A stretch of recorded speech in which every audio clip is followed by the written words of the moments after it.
Hi everyone, welcome back to the channel. This is the next video in the Excel automation scenarios series. In this series, we are looking at the real-time Excel scenarios that we encounter while during the Excel automation. Let's see the agenda for this video. The first thing we are going to see today is how do we read a CSV file in UiPath Studio. How we can split the CSV file column wise. So by splitting, I mean that if we have a CSV file that is having a lot of data and we want to split the data based on the sum of the columns. So for example, if we have a department data and I want to split the CSV data based on department, and how we can use the data further internal automation, that we are going to see today. Post that, we are going to see how we can create separate sheet in Excel based on the split data, and all of this we are going to see with the help of a demonstration. To start the automation, I have an CSV file with me. The CSV file is a comma separated file, so the data in the file can be separated by a separator. It can be either separated by a comma or a pipe. So let's see the CSV file we have. So we can open the CSV file in a notepad or notepad++. So let me go ahead and edit with notepad++, and we see that we have a CSV file which is separated by a comma, and the data is for here industry code, industry, RM size, variable, value, and some of the data regarding some industry. I'll close this. Let me just double click the file and it will open the file in Excel. Okay, so this is the data which is available in CSV. Okay, and this is a comma separated. So if we'll analyze the data, I will just put a filter over the data. Let me do one thing. I'll just go ahead and short and filter. So if I just apply the filter on this industry name, so we see there are multiple filters available. So let us just count how many industries are available. I'll take this to a new sheet and go here in the data. I'll go ahead and remove duplicates. Okay, so this has given me 21 records. So that means we have the data total available for 21 industries. Okay, so I'll delete this.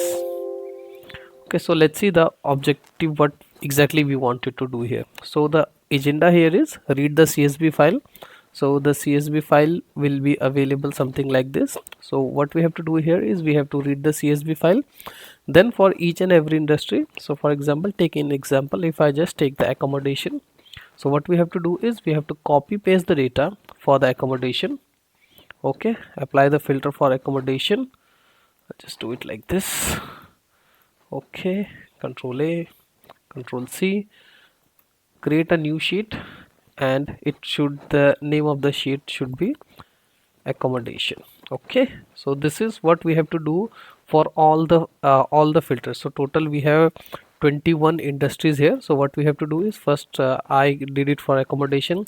Next we have to do it for construction. So for example, for the construction, what we have to do is apply the filter construction, select the data, and paste the data in the new sheet, and rename the sheet to construction, something like this. Okay, so this is the agenda for this video. So how we can do that? I'll just delete this guy. I'll delete this thing also. Delete.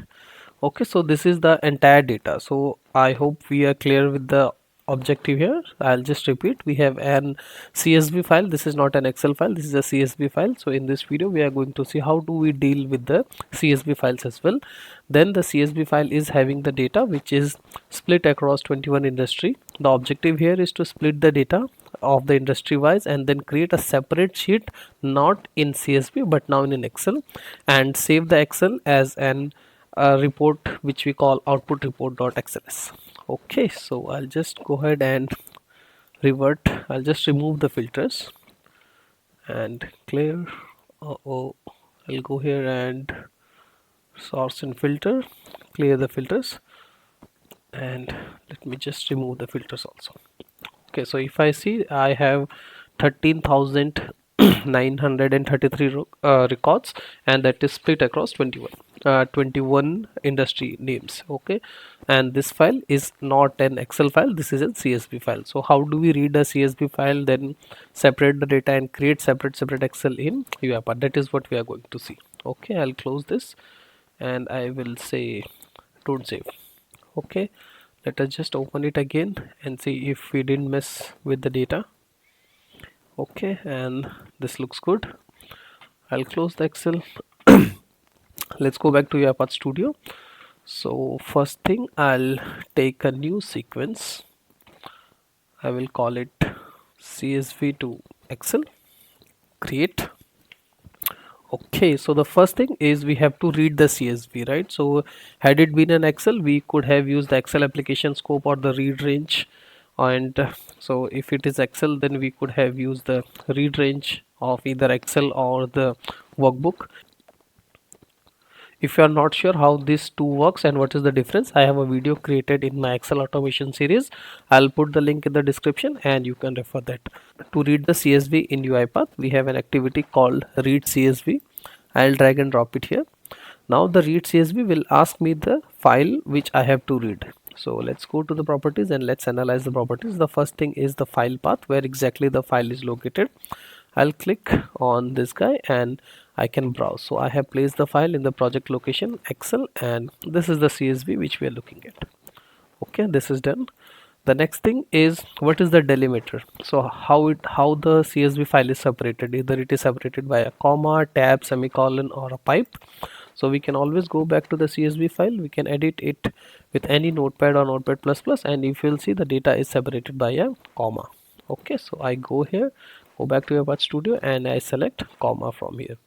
Talking about the encoding, so if you'll go to the official documentation docs.uipath.com, so encoding is something, the type which is used to encode the file. We have a list of supported characters encoding this one. So in case we are not sure of this one and UiPath is not able to find any of the formatting, it is by default coded to ANSI. So if no byte are detected, the system ANSI code is selected by default. This field supports the string variables. Okay, so you can have a read about the encoding in the official documentation. Okay, so for me, I will just leave it to the default settings. Has headers means does our data contain headers? Yes, we do have headers, so this is the header. Okay, ignore the quotes. We want to ignore the quotes. If my data is having double quotes or a single quote, do we want to ignore or do we want to consider them? That can be driven from this flag. And at the last, the output. So I want to store the output in a variable. I'll create a data table variable, dt underscore data. So dt underscore data will have my complete data. Okay, so we have read the CSV and the CSV data is now available in a data table. So if I go to the data, so this entire data is now available in a data table format. So the next what we have to do is we have to get all these names, right? Then only we'll be able to filter and write it. Okay, so how do we do that? To get all the distinct named of the industry from this list, what we do is we go to the activities and take an assign activity. In the assign activity, I'll write a statement. So the statement is like data table dt data dot default view dot to table. So I am using the to table function, and if I just pass the first expression is the boolean, it means I want to have the distinct. So if you'll see distinct as boolean, so I want to have the distinct value, and the next thing if you'll see, it asks me for the column name. So in the double quote we have to specify the column name. So if I go back to the CSV file, this is the column name. So we want to have the distinct of year, this is industry code, and this is industry name. Okay, so we want to have the distinct of industry name. So I go here and ask it like this and hit OK. So I create a variable here. I hit Control plus K, and this output of this expression will be a data table. So I'll write here dt underscore distinct industry. So this will be of a type data table. I'll change this to data table. So let's go again and revisit the statement. So what we are telling here, we are telling UiPath to convert this to a two table function, and then we are telling that yes, we want the default, yes, we want the distinct value of the industry name. Okay, so what should happen is when we run this automation, this should be available in a data table and this expression will get us the name. Okay, let me just test that one. I'll take a write line. I will print something here. Let's say done. We'll put a debugger here, debug, and execute the file in a debug mode, and we'll analyze the values in the locals panel. So if you remember, we have 21 unique industries.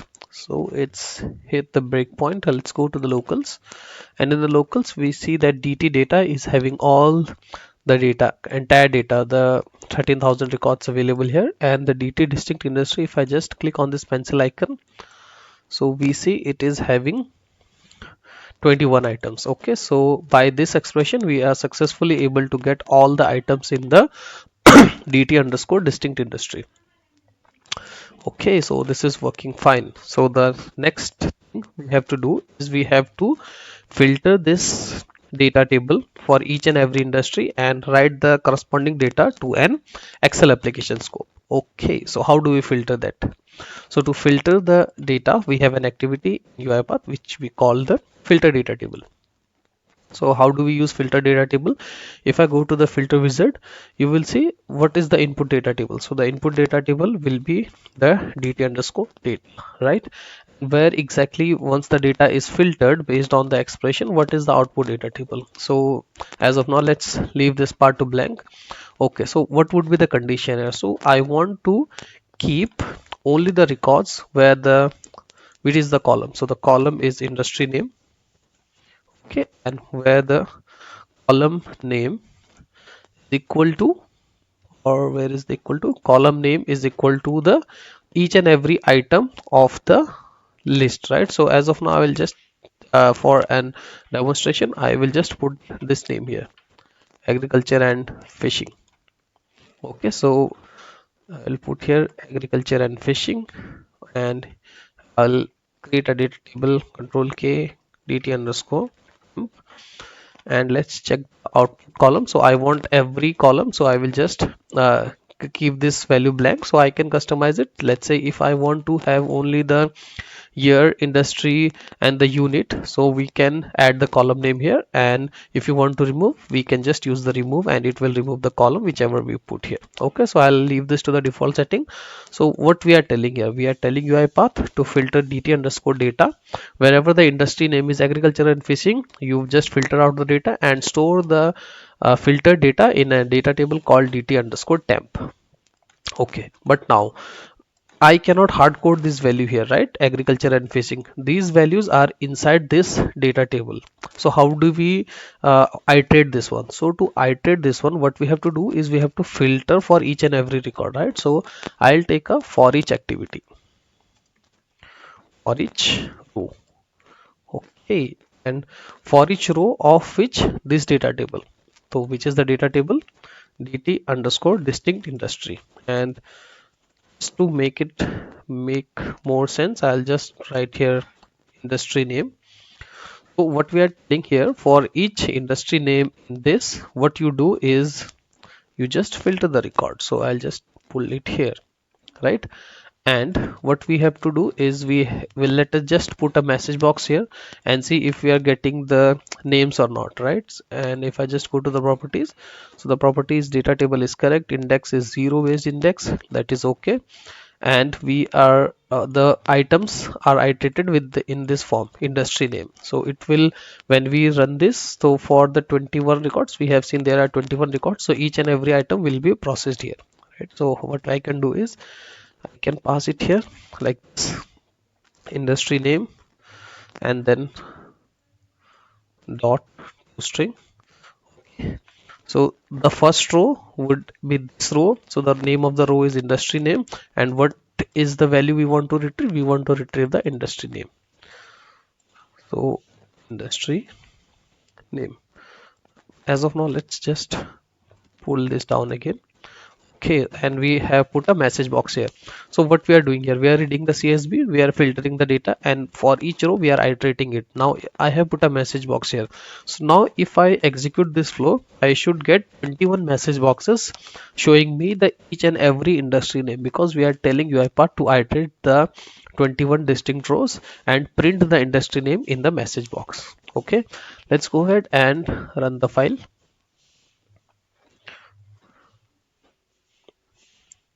So we have got the first industry name, mining, manufacturing, gas and water, construction, wholesale trade, retail, accommodation, So this workflow is working fine, right? And we are successfully able to get the industry name by using this expression. Now we have to filter the data table based on this name, right? So now I will drag and drop this guy inside. Now the filter data table is inside the body, and in the filter wizard I will just copy this. In the filter wizard, what I will do is, instead of hard coding this value, now I will pass this value here.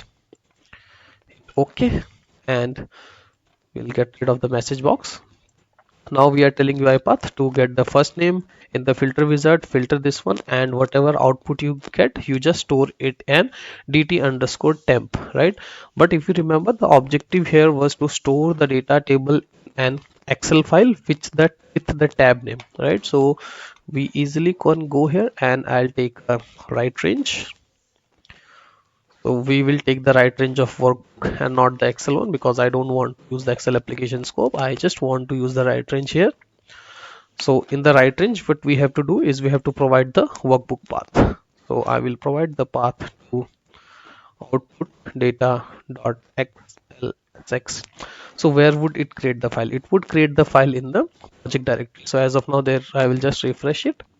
So we see there is no data called output data.xlsx. So right range, if you'll read the properties, it says that if this data does not exist, if this sheet does not exist, right range will create for us.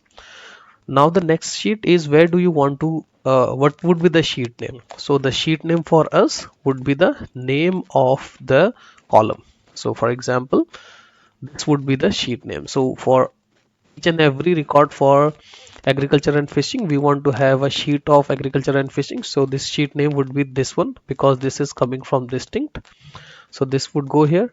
What is the cell? I want to write it A1 and the data table would be now dt underscore temp. Okay, so why dt underscore temp? Because we are going here and we are passing dt underscore temp here.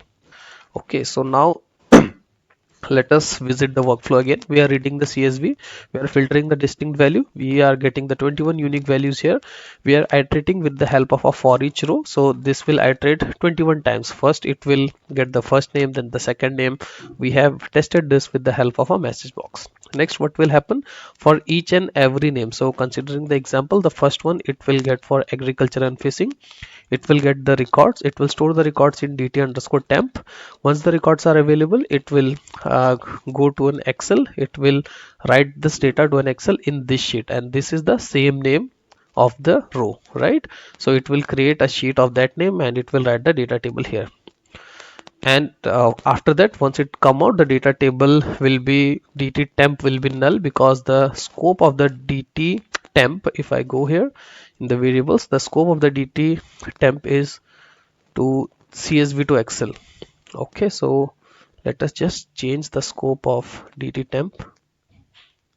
I will change the scope till body. So what will happen once the data is written into the Excel, the dt temp will lose all its value, and it will be again available for the next data set.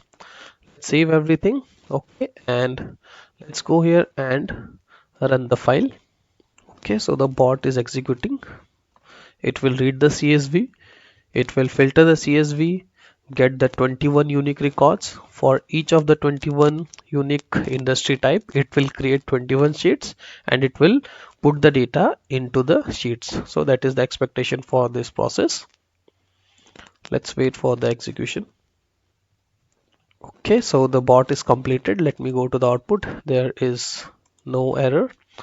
Let's go back to the project, and if I hit refresh, I see output data.xlsx. Okay, I will just open the project folder, double click the data. Let's verify the data.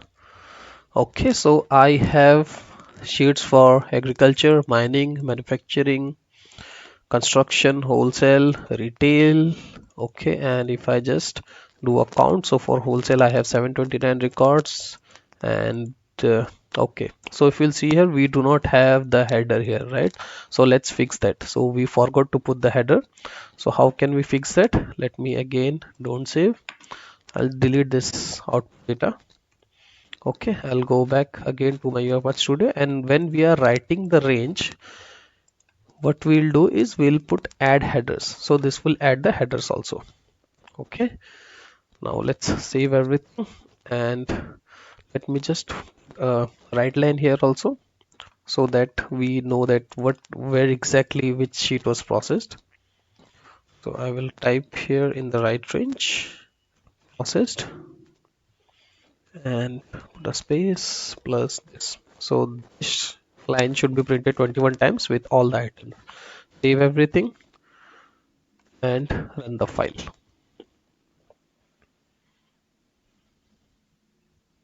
Okay, so the bot is executing. Output data is created here. Now if I just refresh, you can see the data is appending here, right? So that means the bot is running and it is adding data to the output data. You will see the size changing, right? It's 256 KB, now it's 277 KB, 297 KB now. So that means the bot is appending the data to the XLSX file 316 336. Okay, so it will execute 21 times based on the number of industries we are having in the Excel, in the CSV. Let's wait for the execution to finish. Okay, the execution is completed. Let's go to the output and you will see it has processed for all these items. Okay, so these should be 21 items.